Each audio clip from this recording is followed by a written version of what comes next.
एक केवट था, भोला केवट, भक्त मालिक का था। भोला केवट नाव चलाता है और जो पैसा आ जाता है परिवार का भरण पोषण करता है। अब उसकी कन्या विवाह के योग्य हो गई, अब पैसा नहीं है पास और बेटी के हाथ पीले करना ही है।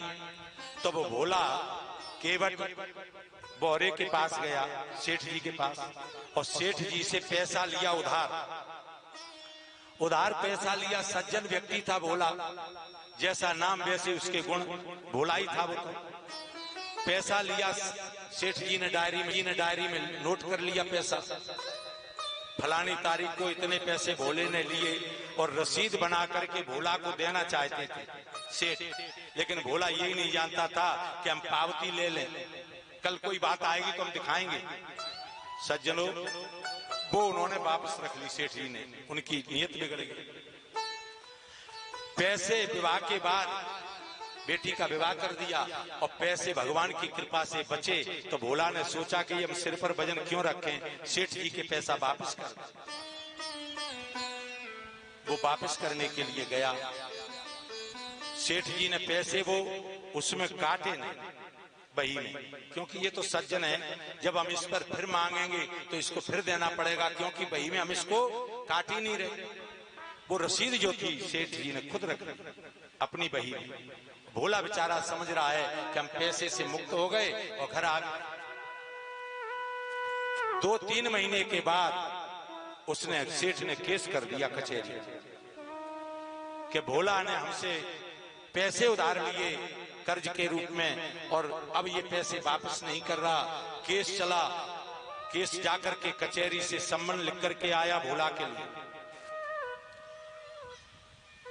अब वह भोला क्या करता है, जो काम है वो रघुनाथ जी जाने, जो काम है वो रघुनाथ जी जाने, वो कुछ करता ही नहीं था, वो खुद को करता नहीं मानता था। तो रघुनाथ के नाम वह सम्मन चला गया। चपरासी कचहरी का लेकर के आया और पूछा गांव में, भाई रघुनाथ कहाँ है, रघुनाथ का घर कौन सा है? तो सबने कहा रघुनाथ तो यहाँ ही नहीं, वो तो भोला नाम था। लेकिन सब कुछ रघुनाथ जी जाने, तो रघुनाथ जी के नाम आ गया सम्मन। सबने कहा कि मंदिर है रघुनाथ जी का, उसने कहा तो इनका ही होगा, तो मंदिर में वह सम्मन रख दिया। लेकिन सज्जनों, ये हुआ कि भोला उस मंदिर का ही पुजारी था, रघुनाथ जी की सेवा करता था, रघुनाथ जी को सर्वोपरि मानता था। उसने वह ले लिया, सोचा रघुनाथ जी का होगा कोई कागज, भोला तो भोला, ले लिया। अब कह दिया उसने, चपरासी ने, कि कल तुमको आना है 11 बजे कचहरी। उन्होंने कहा जाए। भोला पहुंच गया। जब मजिस्ट्रेट बैठ जाता है तो मजिस्ट्रेट का जो आवाज लगाने वाला व्यक्ति होता है, वो आवाज लगाए कि रघुनाथ हाजिर हैं, रघुनाथ हाजिर हैं, रघुनाथ हाजिर हैं। ऐसे 3 नारे जो लगाए, 3 बार आवाज लगाई। सज्जनों, भोला सोच रहा है अब जो कुछ होगा कचहरी में जज साहब पूछेंगे, अब जो आएगा वो हम बताएंगे। अब रघुनाथ हाजिर हैं, रघुनाथ हाजिर हैं, रघुनाथ हाजिर हैं, 3 बार आवाज लगी। सज्जनों, भोला जो पुजारी था उसके मंदिर के रघुनाथ जी कचहरी में पहुंच गए। क्यों? कि आज मेरे भक्त को सजा होने वाली, झूठा केस लगाया है। भगवान मंदिर से पहुंच गए, जज साहब की आवाज लगी और रघुनाथ जी प्रकट हो गए व्यक्ति के स्वरूप। चाल लटपटी सी एक वृद्ध झुकी सी देह, वृद्ध अवस्था में भगवान बनकर के पहुंच गए और दुपट्टी पटी शीश बांधे धरे धाये। भगवान शीश पर पगड़ी बंधी हुई है, माथे पर रोरी, चारों चंदन ये चढ़ाए हैं और साहब के सामने विनीत चपरासी बने। भगवान पहुंच गए। आज रघुनाथ जी गवाह देने, पूछा भोला से गवाह कौन है? रघुनाथ जी। रघुनाथ जी है। वो रघुनाथ है कहाँ? आवाज लगाने पर वृद्ध दिखाई पड़े। जज साहब समझ गए यही होंगे रघुनाथ। पहुंच गए। भोला भी नहीं समझ पाए। भोले ने सोचा कोई व्यक्ति है, पूछा क्यों सेठ जी ने पैसे तुम्हारे सामने दिए थे? भगवान कहते हैं मेरे सामने दिए।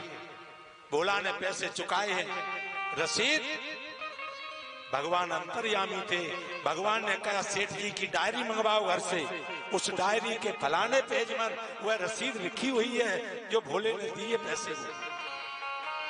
जज साहब ने कहा जाओ दौड़ करके, सेठ यहीं रहेंगे तब तक। सेठ जी को वहीं रखा। जब गए डायरी को लाए, जो भगवान ने बताया उसी पेज पर वह रसीद मिल गई जो भोले ने पैसे दिए थे। सज्जनों, भोले को बरी कर दिया और सेठ को सजा हो गई। लौट करके भगवान अंतर ध्यान हो गए। भोला आकर के रोने लगा मंदिर में, हे रघुनाथ, मुझे अब आगे के पीछे तुम कचहरी तक दौड़ करके गए। भगवान ने ढाढ़स बनाया। सज्जनों, जज साहब कुर्सी पर बैठे थे। जज की आंखों में आंसू बह गए।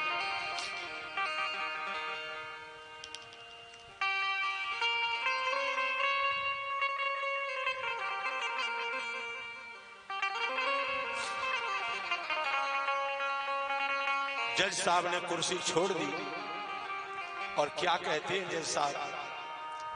सुख सारद नारद शेष गणेश हो के नहीं ध्यान में ये आते रहे। जज साहब कह रहे हैं शेष नारद गणेश इनके ध्यान में भी भगवान नहीं आते हैं। सोई आज विनीत अदालत में केवटा की गवाह कहाते रहे। वही भगवान आज केवटा की गवाह देने के लिए आए। लेकिन सुख दो क्यों दरस दिए को भयो, हमें बिल्कुल सुख नहीं हुआ। भगवान के दर्शन हमें हो गए, हमें सुख नहीं है। लेकिन दुख नाइन जो वो जात रहे को, न तो हमें आने का सुख भगवान का और न जाने का दुख। क्यों? कुर्सी पे बना जज मैं बैठा रहा और रघुनाथ गवाही देते रहे। मैं इतना भागा कि मैं कुर्सी पर बैठा रहा और भगवान खड़े खड़े गवाही देते थे। ऐसे पद को धिक्कार छोड़ करके आज बाबा हो गए, इसीलिए उनको जज साहब कहा जाता है। जज ने कहा मुझे ये तो नहीं कि मैं प्रसन्न हो गया, भगवान के दर्शन हो गए, चले गए तो दुख नहीं। दुख इस बात का है जगत नियंता जगदाधार वो सामने खड़ा है और मैं जज बनाकर कुर्सी पर बैठा रहा।